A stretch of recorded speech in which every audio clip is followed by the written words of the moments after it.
Brought to you by TechnoSpark 20 series smartphones.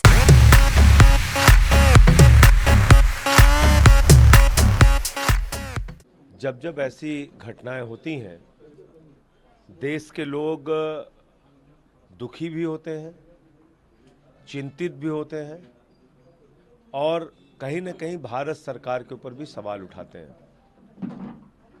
प्रधानमंत्री जी और उनकी पार्टी आतंकवाद खत्म होने का दावा करती है। कभी चीन हमारी सीमाओं में घुसपैठ करता है, कभी गलवान घाटी में हमारे जवानों की शहादत होती है, कभी पुलवामा की घटना होती है, कभी उड़ी की घटना होती है, कभी राजौरी की घटना होती है। और ये जो घटना हुई है, इस पर प्रधानमंत्री जी को और भारत सरकार को सामने आके जवाब देना चाहिए।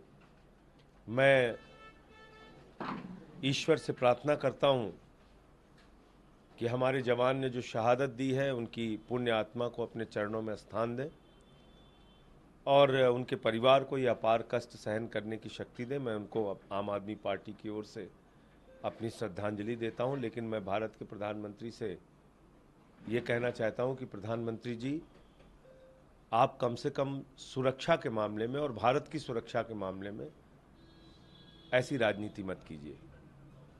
कल आपने बयान दिया कि हम पाकिस्तान के सामने रोते थे।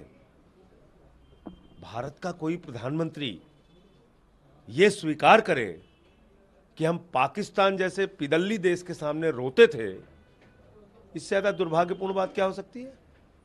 अरे आप अपनी राजनीति कीजिए, पार्टियों की निंदा आलोचना कीजिए, चलता है।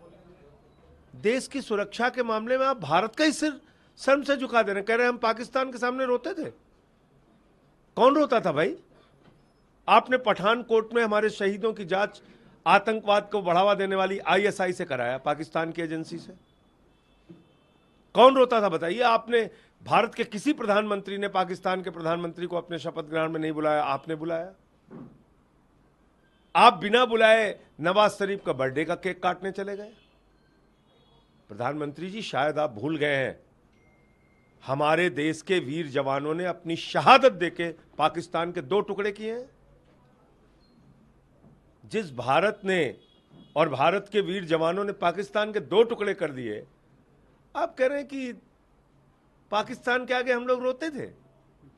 ये हमारे उन जवानों का भी अपमान है जिन्होंने अपनी शहादत दी है। प्रधानमंत्री जी से मैं फिर कहूंगा, आप राजनीति कीजिए, पार्टियों की आलोचना निंदा कीजिए, हम लोगों को जेल में डाल रहे हैं, फांसी चढ़ा दीजिए, वो सब चलेगा। कम से कम हमारे वीर जवानों की शहादत का, उनकी वीरता का, उनकी बहादुरी का अपमान मत कीजिए। हम पाकिस्तान से हमेशा लड़े हैं, पाकिस्तान को हमेशा हराए हैं, हम कभी रोते नहीं थे पाकिस्तान के आगे।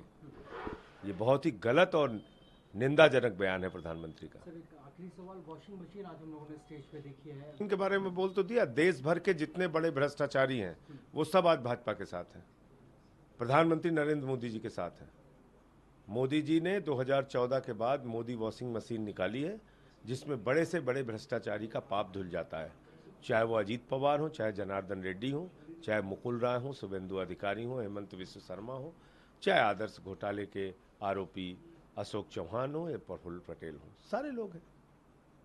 ये सब आज बीजेपी के साथ है। और इलेक्टोरल बॉन्ड में आपने देखा, चंदा दो धंधा लो, चंदा दो धंधा लो, 3,08,000 करोड़ रुपए का धंधा दिया है बीजेपी वालों ने चंदा लेकर।